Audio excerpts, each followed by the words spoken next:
पूरा लास्ट तक देखिए और वीडियो अच्छा लगे तो लाइक करिए, अपने दोस्तों को जरूर शेयर करिए। सारे डाउट्स आपके क्लियर हो जाएंगे। ग्राम सभा में जो सीरियल लगा है ना, उसमें जो भी बातें बताई गई है वो सारे बातें को यहाँ पे कैप्चर किया गया है और आपको जो है पूरी जानकारी देने की कोशिश की गई है। तो चलिए जान लेते हैं, पूरे स्पीच को सुनते हैं अच्छे से। नक्शा को लेकर के आपके मौजा के उत्तर पश्चिम कोना से स्टार्ट करेंगे, भंडारपुर, और हर एक प्लॉट पर जाकर के वो सबसे पूछेंगे ये प्लॉट किनके दखल कब्जा में है, उनका नाम लिखेंगे, उनके पिता का नाम लिखेंगे, उनकी जाति, मोबाइल नंबर, आधार नंबर। हो सकता है उसमें से कुछ लोग आपत्ति भी करवाएंगे, सर इस प्लॉट का रसीद मेरे नाम से कट रहा है, इसका दस्तावेज मेरे नाम से है, इसका खतियान मेरे नाम से है, लेकिन दखल मेरा नहीं है। तो हम लोग उस आदमी का, उस व्यक्ति का हम लोग आपत्ति भी नोट करेंगे। ऐसे करते करते हम लोग हर एक प्लॉट का हम लोग दखल पंजीयक बना लेंगे, रजिस्टर बन जाएगा हम लोगों के पास, जिसमें हर एक प्लॉट का हम लोग का दखलकर्ता का नाम हम लोग को मालूम रहेगा। साथ में उसके साथ साथ एक प्रक्रिया और चलेगा कागज का, और पत्र 2 और 3 आप लोगों से हम लोग घोषणा भरवा करके लेंगे। ये फॉर्मेट इसका है, और पत्र 2 और इसके पीछे में आपका पत्र 3 एक वंशावली। एक चीज समझ लीजिए, हर एक रैयत को अपना वंशावली खुद ही बना करके देना। कैसे बनाएंगे उसका प्रोसेस हम समझा दें। सबसे पहले पत्र 2 को समझिए, इसमें टोटल 11 कॉलम है। ऊपर हेडिंग देख लीजिए आपका रजस ग्राम का नाम, उसके बाद थाना नंबर, हल्का नंबर हो सकता है बहुत लोगों को नहीं पता होगा, हल्का नंबर खाली छोड़िएगा, पुलिस थाना अंचल जिला। उसके बाद कॉलम नंबर 1 आपका रैयत का नाम या हिस्सेदार का नाम। अगर एक लोग फॉर्म भर रहे हैं तो अपना नाम लिखेंगे, अपने पिता का नाम जाति, पहला कॉलम में। अगर मान के चलिए पिता के 3 लड़के हैं, उन लोगों के बीच बंटवारा नहीं हुआ है, वो तीनों भाई चाह रहे हैं कि उनका आपस में साथ में खतियान बन जाए, तो वो जो फॉर्म भरेंगे तीनों, उसमें तीनों भाई का नाम मेंशन होगा, पिता का नाम होगा। ऐसा भी आपका होगा कि 5 पात्र हैं, बंटवारा नहीं हुआ, नौकरी बंटवारा, और 4 हैं कि नहीं साथ में खतियान बने, तो 5 लोग इसमें अपना नाम डालेंगे। एक लोग का उदाहरण देते हैं, मान के चलिए श्याम सिंह अपना फॉर्म भर रहे हैं, तो रैयत के नाम में श्याम सिंह, पिता का नाम अपना नोट करेंगे, वो अपनी जाति नोट करेंगे, भूमिहार हो गए, यादव हो गए, जो भी आप मानते हैं, जो भी जाति अपना नोट करिएगा। कॉलम नंबर 2 आपका स्थायी पता का है, अपना ग्राम, पोस्ट, थाना प्लस जिला। उसके बाद आपका आता है खाता, खेसरा, रकबा, चौहद्दी। कॉलम नंबर 3 से लेकर 6 तक। मानकर चलिए आपके पास 10 प्लॉट है, एक प्लॉट का उदाहरण देते हैं, खाता नंबर 40, खसरा नंबर 1150 में 10 डिसमिल आपका जमीन है, तो खाता में 40 भरिएगा, खसरा में आपका 1150 आ जाएगा, और रकबा में आपका 10 डिसमिल होगा। बहुत कम ही ऐसा प्लॉट है जिसका रकबा आपका एकड़ में जाएगा।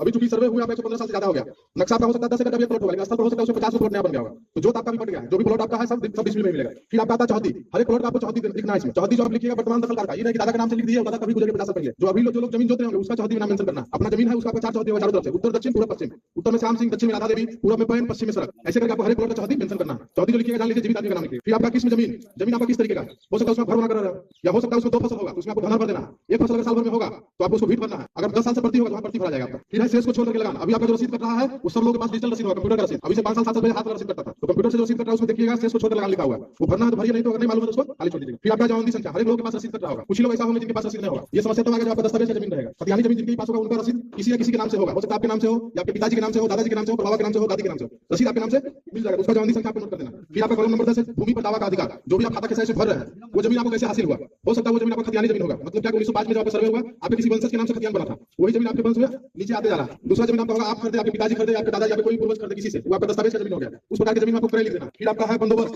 कुछ लोग को रहने के जिनके पास जमीन है, सरकार 3 डिसमिल जमीन का बंदोबस्त करता है, बासगीत पर्चा, या फिर जो सैनिक के विधवा रहते हैं सरकार उनको जमीन देती है 5 एकड़, तो जिनके पास ऐसा, या फिर कुछ लोग पास होगा जो नीलामी से जमीन लिए होंगे। पुराना जमाना में आदमी खाने के लिए अनाज नहीं जुटता था, आदमी रसीद कैसे करवाता, तो जमींदार या सरकार उस अंग्रेज जमीन को नीलाम कर देता था, कुछ लोग जमीन वैसे भी हासिल हुआ होगा। या फिर कुछ बेमजरूर जमीन जो आपका होगा आप लोग मालिक से आप लोग बंदोबस्त करवाए होंगे, या फिर बिहार सरकार से, तो जिस प्रकार का जमीन रहेगा आपको उस अनुसार से लिख देना। खतियानी होगा खतियानी लिखिएगा, अगर दस्तावेज का जमीन होगा क्रय लिखिएगा उसके सर के सामने, अगर बंदोबस्ती पर्चा से होगा तो बंदोबस्त लिखिएगा, दान पत्र से मिला होगा तो दान पत्र लिख देना। फिर आपका 11 नंबर कॉलम में अभियुक्ति, अगर आपको और कुछ जानकारी देना हो तो कुछ लोग जमीन पर कोर्ट केस चल रहा होगा, उस केस के सामने कोर्ट केस का जो नंबर आपका होगा मेंशन कर दीजिएगा। आप ये भी मेंशन कर सकते हैं कि सर केवल 10 डिसमिल का है, खेती करने के लिए जा रहे हैं तो जमीन आपका 7 डिसमिल बता रहा है, तो तब उस केस के सामने आप अभियुक्ति कॉलम में लिख दीजिएगा रकबा कम गया है। अभी सब चीज हम बताएंगे। उसके बाद अगर समस्या होगा तो पूछिएगा, ऐसे होगा कि आप पूछिएगा, दूसरे पूछिए, हम सब बात आपको समझाना पाएंगे, जो चीज आपको समझाने के लिए मेरे दिमाग से निकल जाएगा, पहले हमको बोलने दीजिए, पहले हमको समझाने दीजिए, जितना चीज हम समझाने के लिए तो आपके मन में कुछ क्वेश्चन होगा तो हम लोग उसका समाधान करेंगे। और पत्र तो आप समझ लीजिए, इसके नीचे में देखिए रैयत का हस्ताक्षर, अंगूठे का निशान, मोबाइल नंबर और आधार नंबर, तो जो लोग साइन करिएगा जिनके नाम से फॉर्म भरा उन्हीं को साइन करना है, अगर वो साइन नहीं कर पाते अपना अंगूठा लगाएंगे। फिर मोबाइल नंबर और आधार नंबर, जिनके नाम से फॉर्म भरना उनका आधार नंबर दीजिएगा, कोशिश करिए 2 मोबाइल नंबर दे, अगर एक मोबाइल में रिचार्ज खत्म हो जाएगा आप बताएगा तो दूसरे मोबाइल नंबर आपका कॉल जाएगा।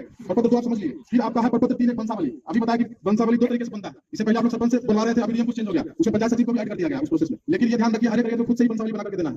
अब वंशावली का जरूरत किनको आएगा, आपके पड़ावा के नाम से जमीन आपका रसीद है, केवाला है, खतियान आपका है, और पड़ावा चले गए ऊपर, कागज उन्हीं के नाम से, उस कंडीशन में आपको पड़ावा का नाम लिखिएगा और उनसे नीचे आपको बनाते जाना, जहां पर पहला जीवित आदमी मिल गए वहां पर वंशावली हिंद हो जाएगा। मानकर चलिए मेरे पड़ावा के नाम से जमीन था, मेरे पिताजी भी जिंदा है, दादाजी भी चले गए, तो वंशावली जो बनाएंगे पड़ावा का लड़का अगर 3 का नाम मेंशन करेंगे, उन तीनों से फिर कितने लोग हुए सबका नाम मेंशन करेंगे, पिताजी पर आकर के रुक जाएंगे, फिर मेरा नाम वंशावली में नहीं आएगा। अगर दादाजी जिंदा है तो दादाजी पर स्टॉप हो जाएगा वंशावली, मतलब पहला जहां जीवित मिल गए वहां पर आकर के खत्म हो जाएगा। इसमें भी कुछ आपको भरना, अंचल आपका हो गया। अब देखिए कॉलम 3 दिया हुआ है, जहां पर 5 लोग मिलकर के जहां फॉर्म भरेंगे वहां पर उनको समस्या आएगी, फिर छोटा-छोटा लिख के 5 लोग का नाम इसी में लिखना है आपको, क्योंकि जो फॉर्मेट है उसी में भरना, 3 लोग तक के लिए सफिशिएंट फॉर्म वंशावली वाला। उसके बाद फिर आपका देखिए इसमें कॉलम है निवासी, ग्राम, पुलिस थाना, अंचल, जिला, जाति। फिर आपका देखिए लिखा पत्र 2 में अंकित है स्वर्गीय, अभी 90% लोगों के पास जो रसीद आपका कट रहा है जवानदी वो उनके नाम से काम है जो पृथ्वी पर है नहीं, तो स्वर्गीय में उनका नाम आएगा, उनके पिता का नाम। फिर आपका राजस ग्राम, और फिर आपका आगे ग्राम, जिनके नाम से रसीद कट रहा है उनका पता फिर पूछा जाएगा, जो आपका पता होगा दादा का भी पता होगा तो पता आपका सेम हो जाएगा। फिर आपका जवानदी क्रमांक संख्या, जिनके पास 1 2 जवानदी को भर दीजिएगा। उसके बाद फिर आपका है अंकित खाता संख्या, एक चीज समझिए, हो सकता है किसी के पास 8 खाता में जमीन होगा, 10 खाता में होगा, तो केवल लिए होंगे तो अलग खाता में जमीन हो जाएगा, इतना यहाँ पर स्पेस नहीं है, 200 खाता का मेंशन कर पाइएगा, 1 2 खाता लिख के वगैरह कर दीजिएगा। फिर आपका खेसरा संख्या, अगर आपके पास 2 प्लॉट है तो आप आसानी से भर दीजिएगा 2 खेसरा, जिसके पास 30 प्लॉट होगा तो उसको 1 2 प्लॉट को लिख के वगैरह कर देना। फिर आपका है रकबा, रकबा में टोटल जमीन जितना होगा सबको जोड़ करके लिखना है, कट्ठा बीघा में नहीं भरना, फॉर्म डिसमिल में रहेगा, जो भी आप रकबा मेंशन करिएगा, वो आपको डिस्प्ले में करना है या फिर एकड़ में करना है। फिर आपका याचिकाकर्ताओं का हस्ताक्षर, जो लोग फॉर्म भरेंगे उनका साइन होगा। 3 लोग फॉर्म भर रहे हैं, तीनों का ज्वाइंट, तीनों का साइन होगा। 5 लोग भर रहे हैं, 5 का साइन होगा। इसी के पीछे में आपको वंशावली बनाना है। अभी सब बताएंगे, अब जा रहे हैं, कहीं जल्दबाजी है, सुनिए। इसी के पीछे आपका वंशावली बनेगा।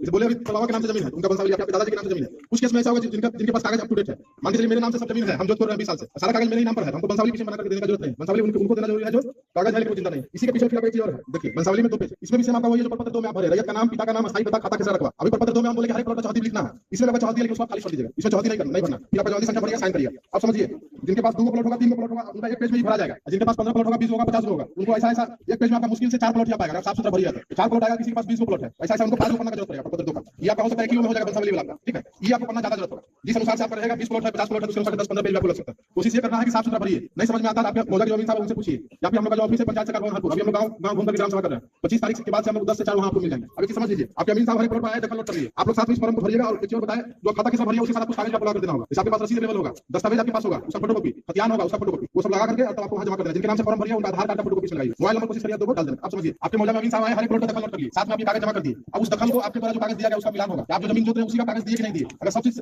दे दिए तो रहती जमीन का ऑर्डर हम करेंगे, ऑर्डर करेंगे, आपका खतियान बनेगा। अगर मजबूत जमीन पर रहेगा उसका ऑर्डर आपके सहायक बंदोबस्त अधिकारी ऑपरेशन को असर करेंगे। एक चीज समझिए, आपके पास 10 प्लॉट है, आप कागज अभी 8 प्लॉट जमा कर पाए, आपके पास 2 प्लॉट कागज अवेलेबल नहीं हो पाए, पता भी नहीं चला कि आपके पास कैसे है, आपको आपको बता करके नहीं गए। तो जितना कागज अभी अवेलेबल है कोशिश करना सबको जमा कर देना।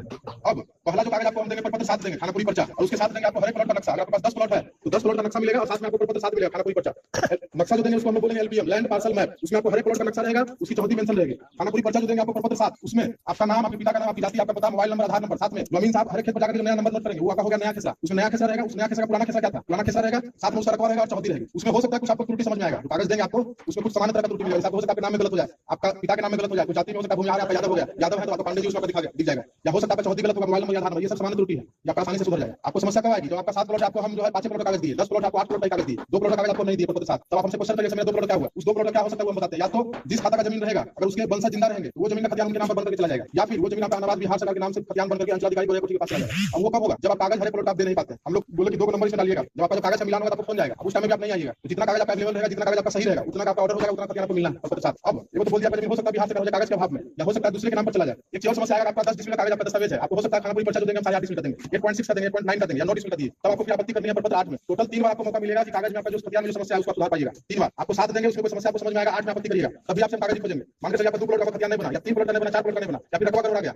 रकबा पे जो कागज में जो खतियान उससे कम आपको दिए। ये भी हो सकता है कुछ लोग का रकबा बंद करके आएगा। आप समझिए कि रकबा करवा कैसे रहा, और जो रकबा आपको जो देंगे हम अभी आपको ये नहीं बताया जमीन साहब आपके प्लॉट पर जाएंगे, प्लॉट ना ये तो नहीं बताया। ये हम बोले आपका नाम, आपके पिता का नाम सब नोट करेंगे, पता, मोबाइल नंबर, आधार नंबर। एक चीज समझिए, ये जो सर्वे आपका हो रहा है वो हवाई सर्वेक्षण आपका है, हवाई जहाज के द्वारा हर प्लॉट का फोटो लिया गया है, तो हमको नक्शा के साथ साथ हर प्लॉट का एरिया स्टेटमेंट भी दिया गया है। ये प्लॉट इतना डिस्ट्रिक्ट का है। अभी आपका जो घोषणा आपका जो हुआ है उसमें ये बोला गया घर रहिए तो अपने कागज के अनुसार आरी में सही कर लीजिए। जो लोग बाहर में 50 साल से हो सकता है उनका आरी स्टेटमेंट खत्म हो गया हो, क्योंकि हवाई सर्वेक्षण हुआ है आपका, आरी नहीं दिख रहा, हो सकता है 3-4 प्लॉट को मिलाकर एक प्लॉट बन जाए। या ये समस्या कहां है, जहां आपका जंगल झाड़ है, जहां पर आप मतलब पेड़ पौधा लगा दिया, बागवानी कर लिए, वहां हो सकता है एक प्लॉट बन करके आ जाएगा। जो अमीन साहब आएंगे हर एक प्लॉट पर वहां अपने खुद से उपस्थित रह करके अपना दखल नोट करवाना है। अगर आपका नक्शा नहीं सही बना हुआ होगा तो अपना नक्शा भी वहां पर आप सही बनाइएगा। ये भी कुछ लोग मालूम होगा हम 10 साल 15 साल से खेती नहीं कर रहे हैं, हर एक साल धान लगाता है, दोनों तरफ 40 छटता है, 100 साल 40 छटा रहा है, समझिए आपका खेत कहां से कहां पहुंच गया। ऐसे ही अमीन साहब आप नापने के लिए लाते हैं, कोई बताएंगे उत्तर निकल गया, कोई बताएंगे दक्षिण निकल गया। अगर आप खेत पर रहिएगा आपको मालूम चलेगा मेरा जमीन है कागज के अनुसार से कम है, जो अमीन साहब जाएंगे वहां आप नक्शा भी सुधरवा सकते हैं। और एक चीज और, अगर आप खेत पर नहीं रहिएगा तो हो सकता है बगल का आपका आदमी हो सकता है आपकी जमीन पर अपना भी दखल लिखवाने की कोशिश करेगा, उसमें फिर आपको दिक्कत होगा। अमीन साहब उस खेत पर आ गए, दखल नोट करके आगे बढ़ गया, फिर आप ये सब वापस चलिए, तब मुश्किल आएगा। फिर आपको अमीन साहब से रिक्वेस्ट करना होगा, सर वापस चलिए, वहां पर हमको दखल दिखा दीजिए सेल्फ नोट। या फिर मान लीजिए आपको पता चला कि मेरा नाम अब किसी का 5 पार्टनर है, हो सकता है उसमें 2 पार्टनर ज्यादा होशियार होगा, जो चाहेगा कि आप हो सकता है उसमें 2 पार्टनर बाहर रह रहे हो, उनके मन में आ सकता है कि वो बाहर में है, उनको पता नहीं है सर्वे के बारे में, उनका भी जमीन हम खुद ही करवा ले। ये हो सकता है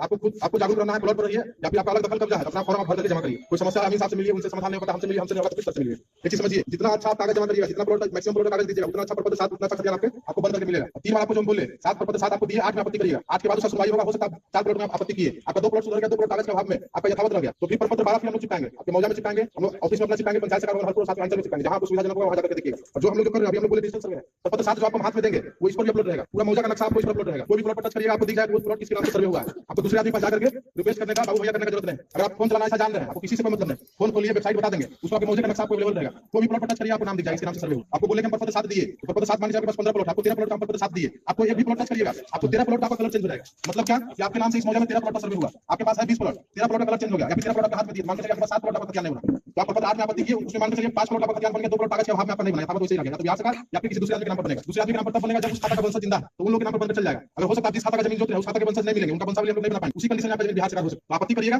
उसमें आपका सुधार होगा, प्रपत्र 12 चिपका दिया, उसमें अगर आपको कोई समस्या आएगा तो फिर प्रपत्र 14 में आपत्ति करिएगा। 14 में आपका समाधान नहीं हुआ, 2 बार आपको मौका हम लोग ऑफिस लेवल पर देंगे सुधार करवाने का कागज में, प्रपत्र 8 और प्रपत्र 14। उसके बाद भी हो सकता है कुछ लोग बाहर में रह रहे होंगे या फिर जिनको सर्वे में इंटरेस्ट नहीं रहेगा कि हाँ, ये सब ऐसे खेला हो रहा है, सरकार ऐसे ही परेशान करती है। अगर बाद में वो जागेंगे तो प्रपत्र 21 में जाकर बंदोबस्त कार्यालय सिवान में आपत्ति करेंगे। यहाँ तो आपका एक अंचल का हम लोग सर्वे कर रहे हैं, बंदोबस्त कार्यालय सिवान में आपका जो आपत्ति करेगा पूरा जिला का गिरेगा। ये चीज समझ लीजिए, यहाँ पर कम यहाँ पर काम आसानी से होगा। बंदोबस्त कार्यालय सिवान जो आपको जाना होगा तो आपको तकलीफ महसूस होगा। तो कोशिश ये करना है कि अगर कोई पहला चीज अपना कागज मिल जाएगा, सब खतियान सही से मिल जाएगा। हो सकता है उसमें समस्या होगा, आपत्ति करिएगा, ऑर्डर करेंगे, अमीन साहब जाएंगे, और चूंकि जमीन आपका स्थल पर ही है, अगर आपका घर रहा है तो बगल वाला जमीन बढ़ेगा, अमीन साहब आएंगे, चेक करेंगे, नाप करके आपका जमीन का नक्शा सुधार देंगे, आपका खतियान सही बन जाएगा। 3 बार में भी अगर कुछ लोग नहीं सुधार पाएंगे तब फिर आगे कोर्ट का रास्ता देंगे, यहाँ से लेकर के आपका पटना और दिल्ली तक भी हो जाएंगे। ये चीज समझिए, बोले 25 जिला पर रिवीजन स्टार्ट हुआ था, जिनका जमीन पेडेस्टल